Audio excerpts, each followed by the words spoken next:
Welcome to Rabbit and Blue Radio with the Skeleton Crew, exclusively at horrorbid.com.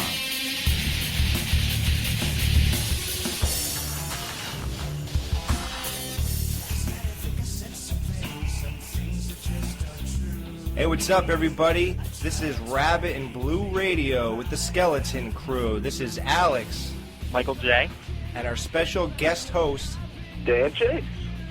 All right, guys, you know what it's time for. the Bam Biggity. Yep, Jason Lives. And the title says it all, doesn't it? I like a little humor in my horror movies, Mike, and it was in part 1 with Ned. It was in part 2 with Ted. Yeah, but that's dry humor. They weren't really, they weren't in there for, pure... I mean, they were in there for comic relief, but, it was more like... I didn't laugh at Ned. The writing wasn't funny. How could you? Right. Okay. Well. Let's start from the beginning. Okay. Now, this movie, when you're a kid and you watched this movie, was it not the greatest thing in the world? This is the only one I remember from back in the day. You know, bits and pieces of other ones, but this one I'd sit down and watch from beginning to end. I loved this movie. Still do. I'm gonna have a peak and valley in my own personal taste of this movie, but I'll tell you why. Don't worry, it's not going to be too bad. This was like the greatest beginning of any Friday the 13th ever. Okay, at least you're starting out with the positive. I'm glad about that. No, listen, Mike, it's not going to be a bash fest. You know, I like it. Well, but yeah. Well, this is the first Friday the 13th to lose that classic feeling, I believe. No, it's not. And I'll tell you why, but continue your case. Okay, so what you're telling me is you think that if you play this after the first 4, it blends right in. Of course it does.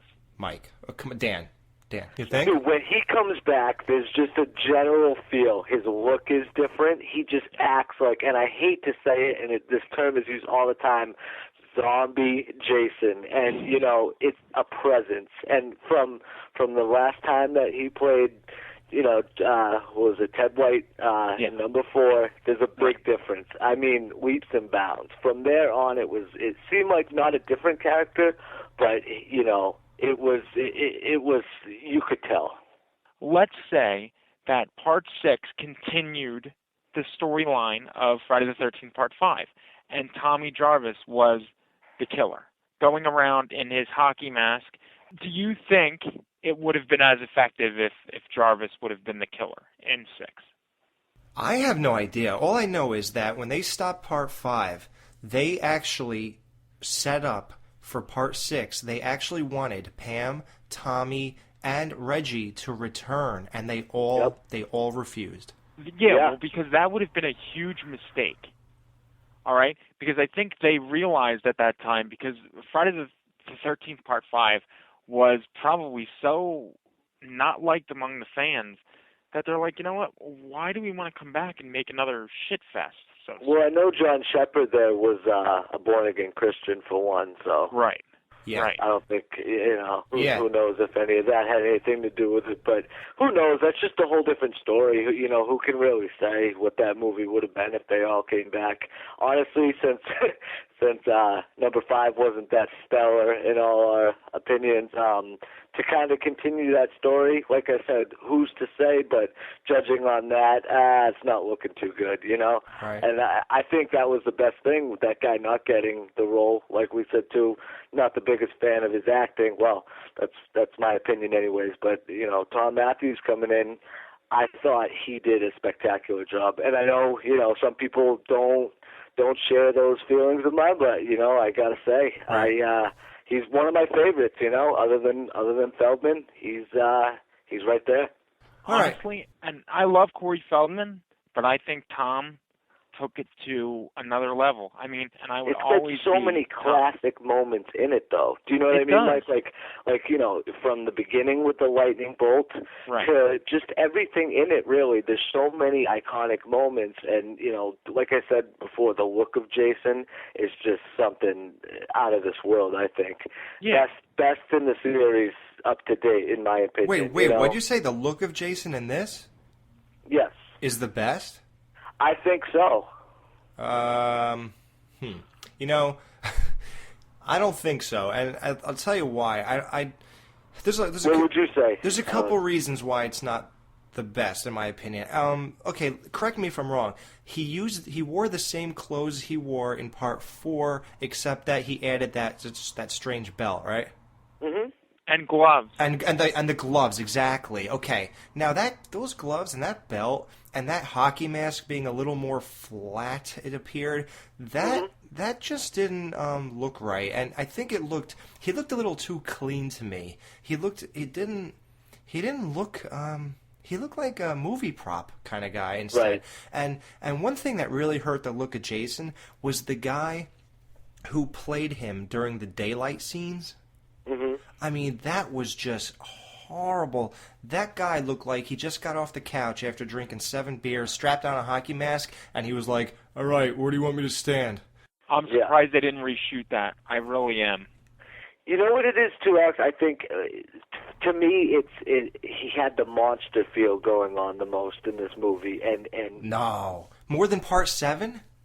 To date, no, I said that. That's what I was saying. To date, like up until this point, you got him in 4. I think 4 was the best Jason, but I'm just talking, from there, he is now like, brought back to life, almost Frankenstein style. Yeah. He came back as a monster. That was kind of the point I was trying to make. Yeah, well, and to this point, he looked menacing.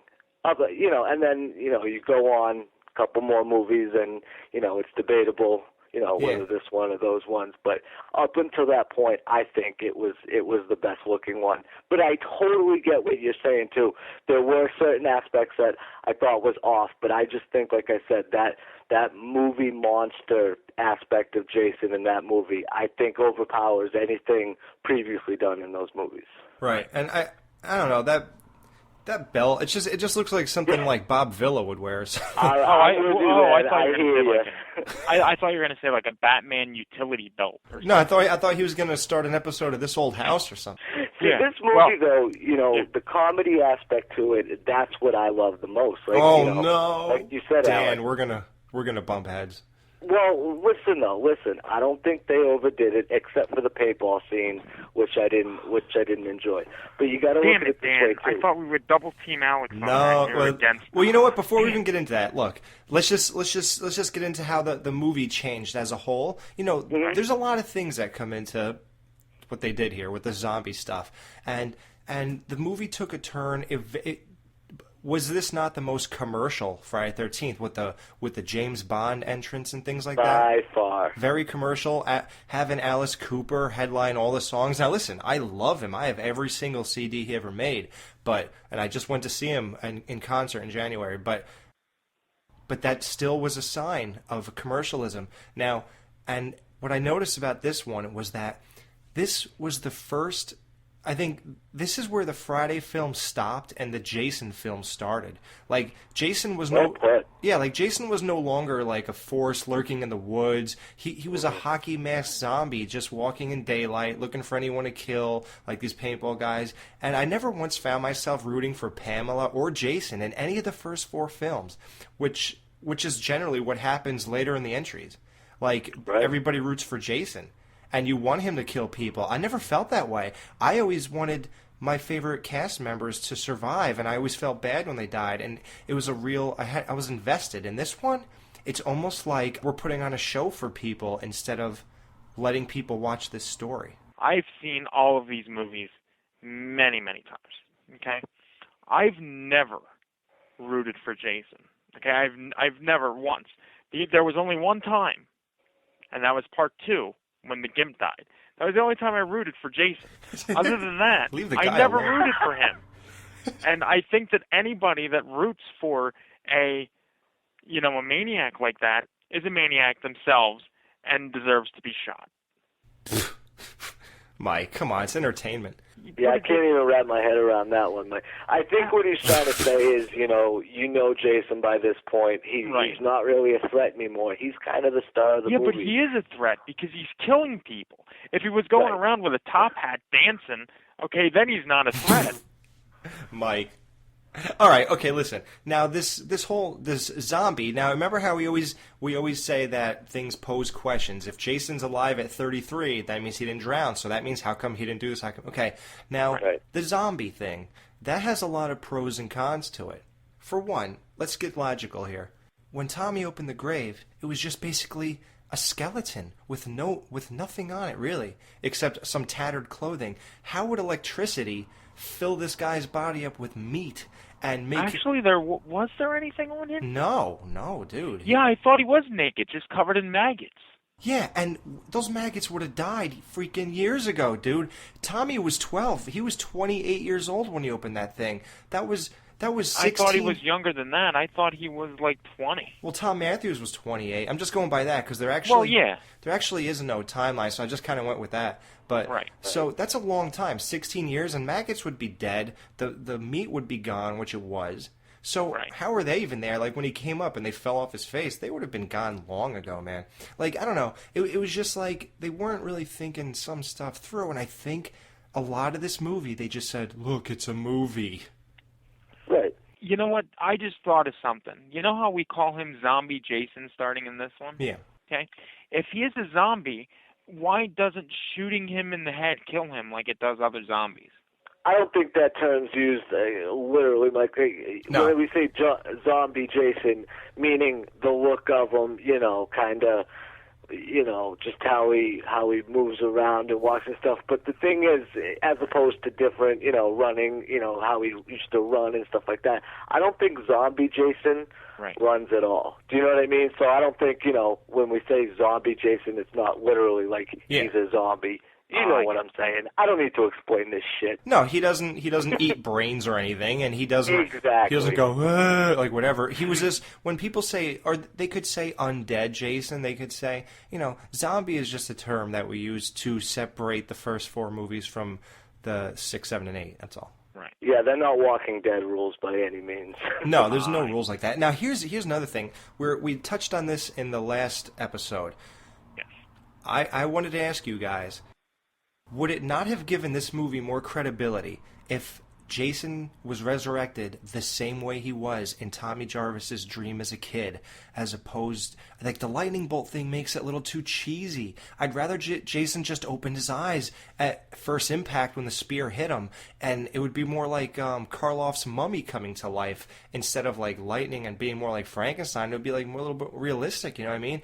And instead of like showing us his eyes open and then Tommy gets out, wouldn't it have been a lot scarier of a jump scare if Tommy just got out and all of a sudden Jason just came up and went to grab him without us knowing he was alive at all?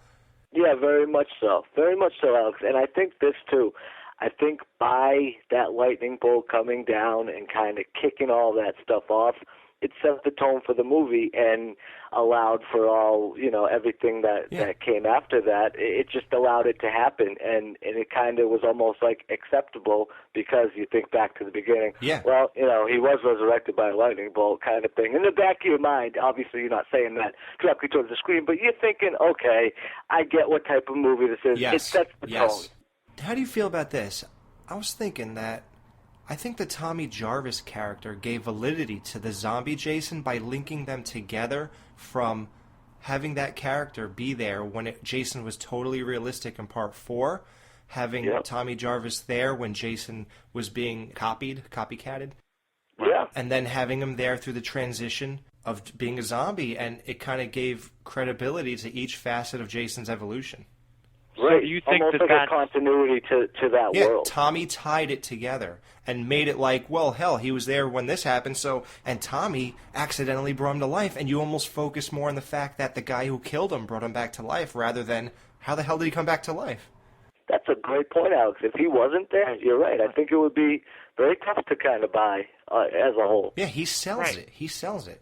And then Absolutely. Good point, sir. Thank you. My addition to that is, do you think that that's why the Jarvis character did not continue into like the 7th, 8th installments, because the filmmakers figured, well, that character is done. His purpose for the franchise is complete.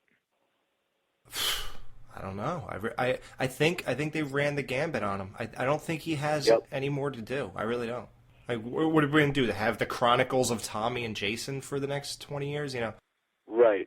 But what do you really think of the humor, guys? Because, look, Friday the 13th is no stranger to humor. You got, like I told Mike earlier, you got Ned in part 1, you got Ted in part 2, you got Shelley in part 3, you got Ted again in part 4, then you got part 5 was Reggie, I suppose, but that was all kind of corny, but... Right. It ain't like this is groundbreaking. Tom McLaughlin really didn't, like, you know, break the doors down or break the walls down here. No. But what he did was he took it to... I think he took it too far. I think this was like a mixture between the movie House and Friday the 13th. And I love the movie House, but because it was the first one and that's where they were going right away.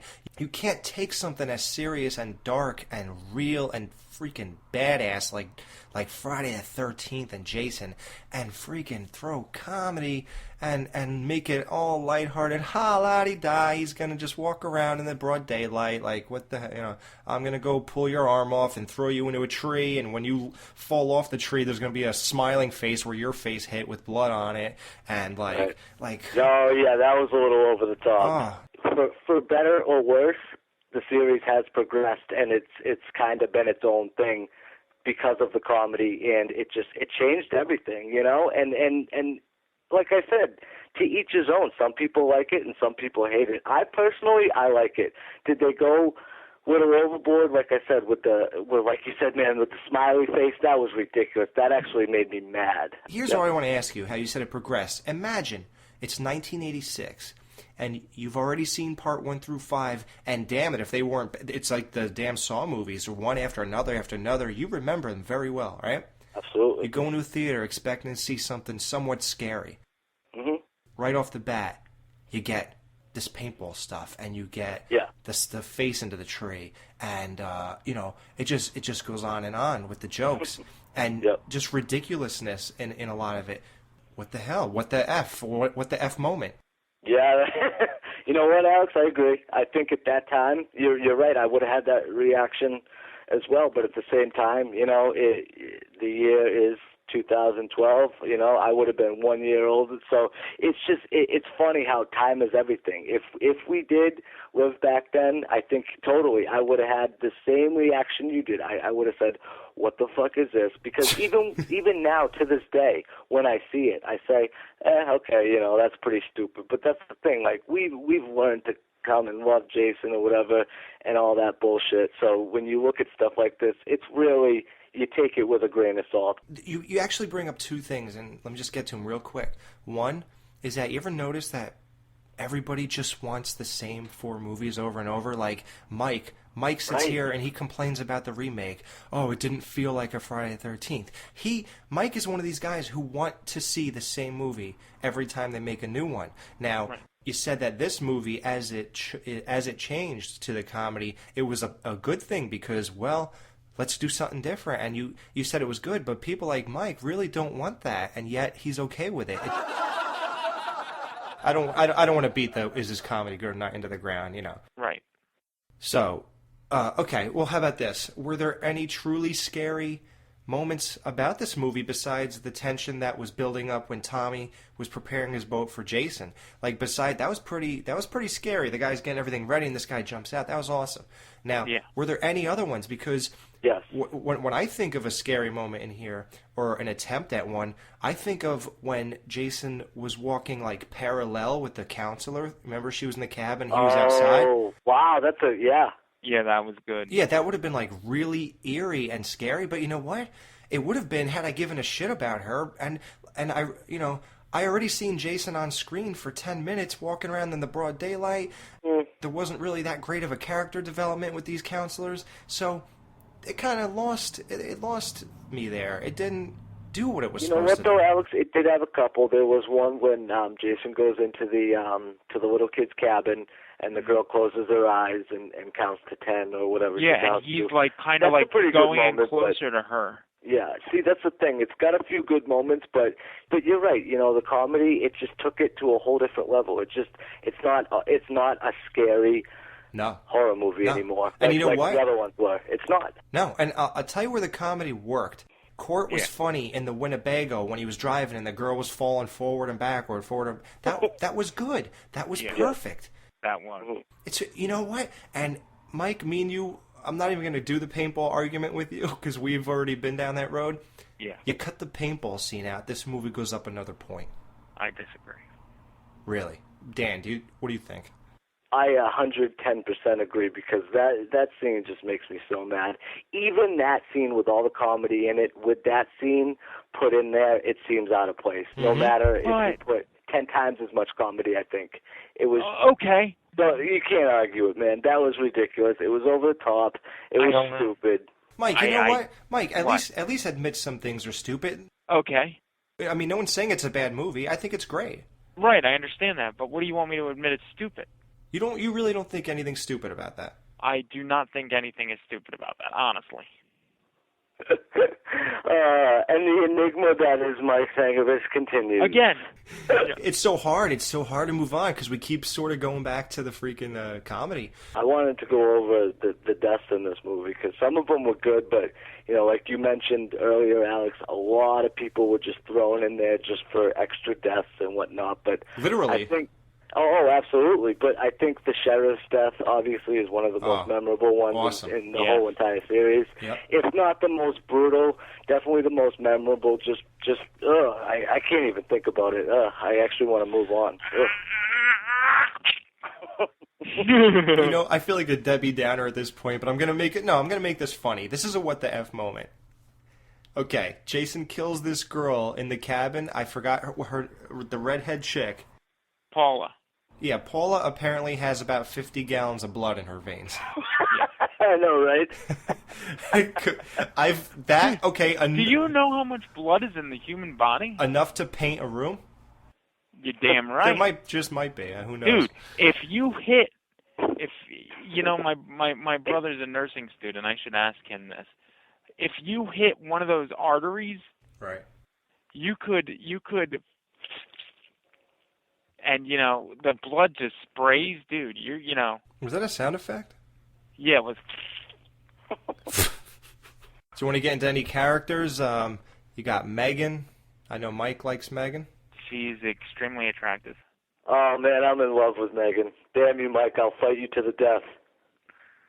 I remember being 8 years old, and was I 8 years old? It was the first time I masturbated to a movie. No, that was much later. That wasn't until I was 13. Oh God! Oh my! I don't.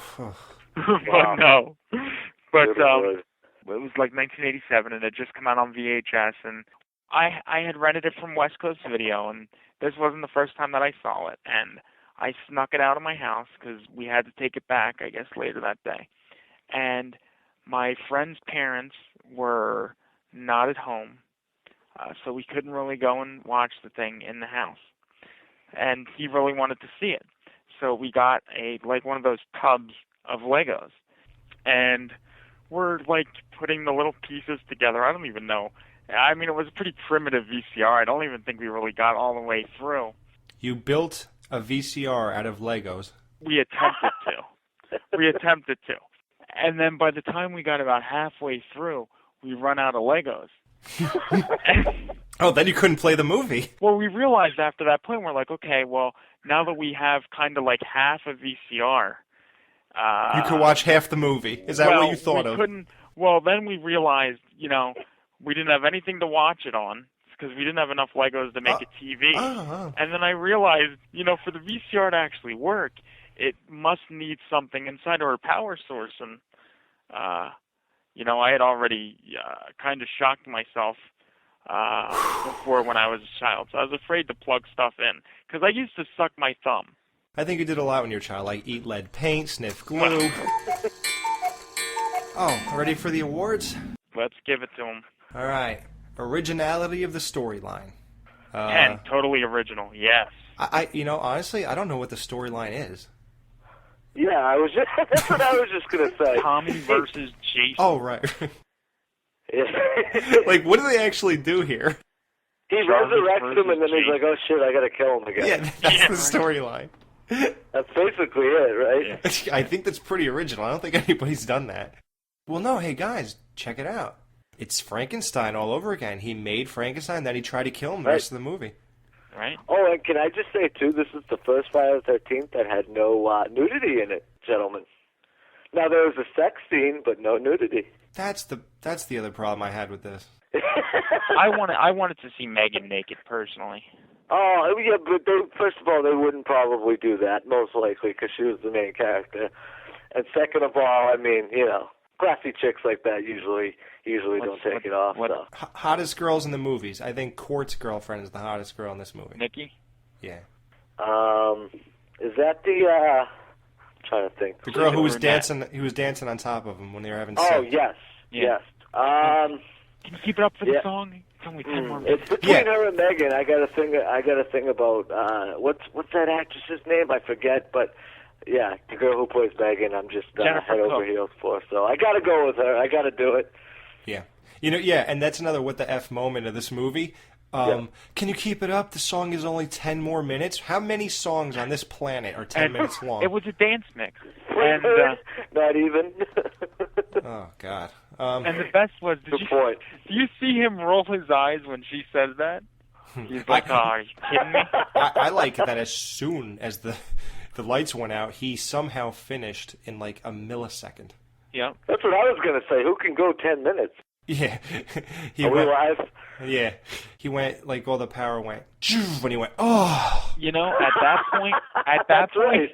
I think he owes Jason for that one. Yeah, for letting him blow. Yeah, Mark didn't get that privilege. Getting him off. He got done blowing it first.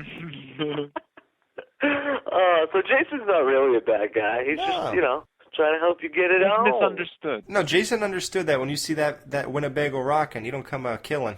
Not at all.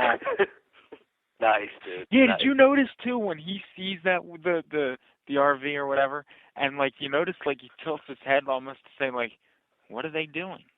Yeah, I think he knows by that point, like, he's seen it one too many times. You know? Yeah, and I wonder what state his penis is in at this point. I mean, do you think it's fully functional? I think he's a eunuch. I think it fell off. He looks like a Ken doll now. I'll tell you what, if it wasn't working before, that electric bolt, that got it going. You think? It's like Viagra, dude. Yeah. Like a quick little jolt, I'm sure he was ready to go. Okay, best couple in the movie. Again, Court and his girlfriend? What do you Tommy and Megan. Yeah. Yep. I got to agree with Mike on that one. Okay, kills.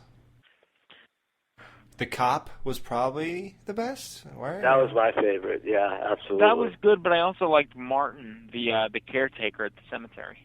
When he rammed the thing in his throat, the broken glass. You know what? That was a little weird, though. Okay, favorite quotes from the movie. I have all of mine are from Garris. I love assholes in movies. I think they got the best lines, and his is like, if you ever come around here again, you'll be leaving wearing your balls as earrings. Yep. That's great. Oh, how about with Tommy when he's looking, he's like, and with Haas, and he's like, ah, boy, Jason really fucked you over, and he's like, yeah, fuck you, Jason. And there's another one, wherever the red dot goes. Ya bang. Yeah. Hey, what about, we never talked about Haas. That was a pretty good kill, right? Punching through his body. Do you hear when he gets like punched in the stomach? He's like,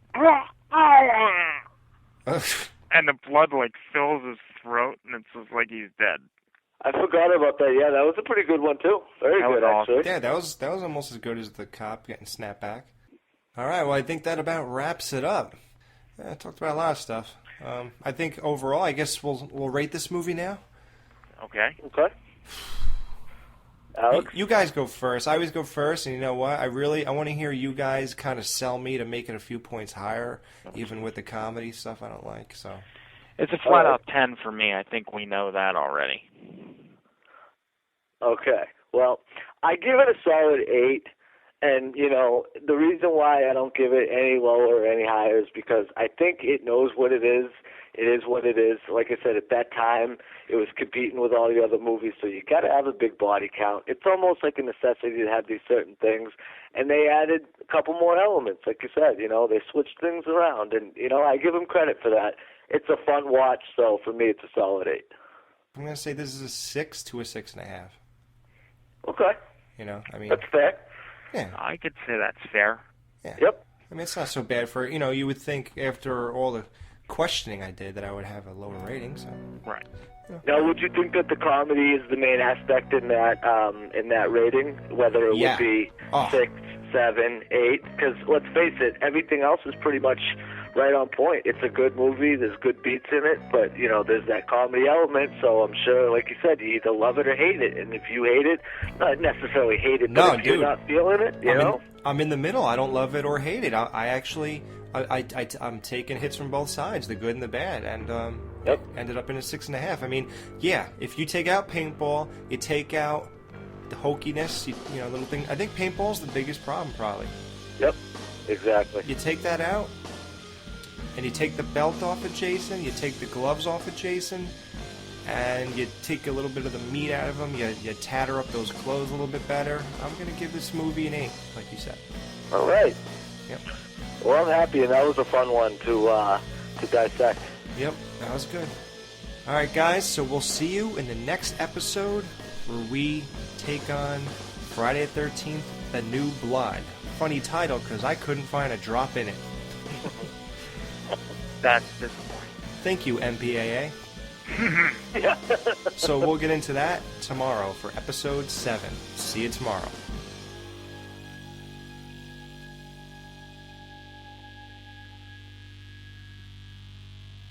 I got the whole enchilada. It's a 77 orange Camaro, license number Mary William 8510.